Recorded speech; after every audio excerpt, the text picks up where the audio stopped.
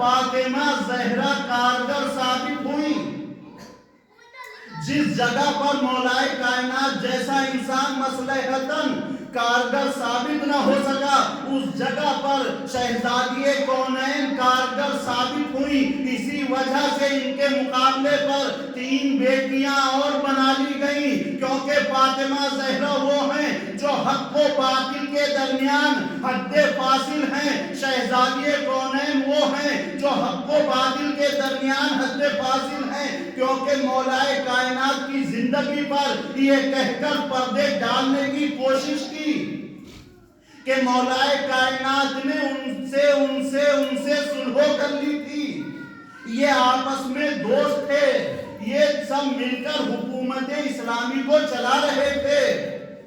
یہ کہہ کر علماء نے صداقتاً و رفاقتاً کے یاکلونا و یشربونا کے جملے استعمال کیے ہیں کہ یہ آپس میں دوست تھے، یہ ایک دوسرے کے ساتھ کھاتے پیتے تھے، یہ دو سب مل کر حکومت اسلامی کو چلا رہے تھے۔ مولا کائنات کے پاس علمی برتری تھی، ان کے پاس سیاسی برتری تھی۔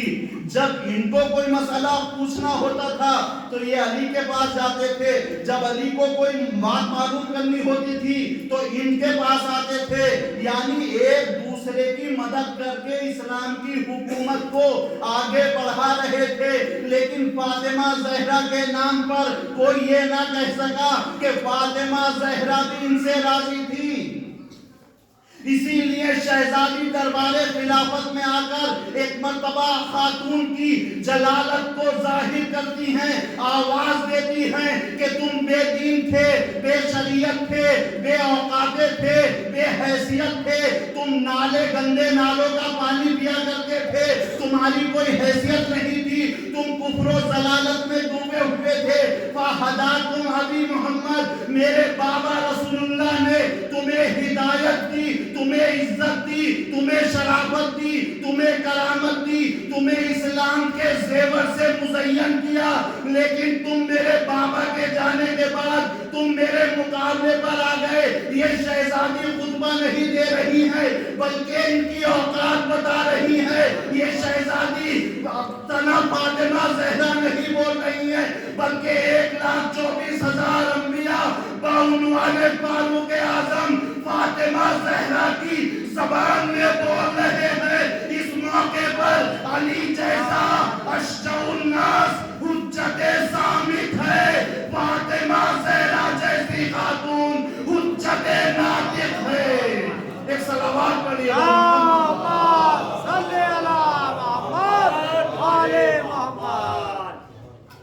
شہزادی نے دربار خلافت میں جا کر ان کو ان کی اوقات بتائی۔ مولا کائنات کے لیے نہ جانے کتنے بکے ہوئے مورخین نے لکھ دیا کہ علی ان سے راضی ہو گئے تھے، لیکن شہزادی کونین کو بڑے سے بڑا بکا ہوا مورخ بھی نہیں لکھ سکتا کہ شہزادی کونین ان سے راضی ہو گئی تھی، کیونکہ علامہ بخاری نے بڑی احتیاط سے بخاری کو مزین کیا ہے۔ 2 رکعت نماز پڑھنے کے بعد ایک روایت لکھی ہے، وضو کرنے کے بعد ایک روایت لکھی ہے، استخارہ کرنے کے بعد ایک روایت لکھی ہے، لیکن جب اللہ حق کو ظاہر کرنا چاہتا ہے تو تمام احتیاطیں رکھی رہ جاتی ہیں۔ علامہ بخاری نے تحریر کیا، اور کس سے تحریر کیا، کس کے ذریعے سے؟ ام المومنین حضرت عائشہ کے ذریعے سے۔ وہ اپنے دونوں حضرات کے بارے میں بیان کرتی ہیں، ان عائشہ بنت رسول اللہ، فاطمہ بنت رسول اللہ ماتت و حجرت لم یتکلمت، بنت رسول اس دنیا سے چلی گئی، شہادت ہو گئی، لیکن ان دونوں سے کلام تک نہیں کیا، ان دونوں سے کلام تک نہیں کیا، یعنی وہ دونوں شہزادی کونین کے پاس معافی مانگنے آئے، مولا کائنات کی خدمت میں آئے، یا علی ہم بنت رسول سے شرمندہ ہیں، یقیناً جو ہم نے کیا ہے وہ غلط کیا ہے، ہم نے جتنا بھی ظلم کیا ہے وہ غلط کیا ہے، ہم معافی مانگنا چاہتے ہیں۔ مولا کائنات بیت الشرف میں آئے،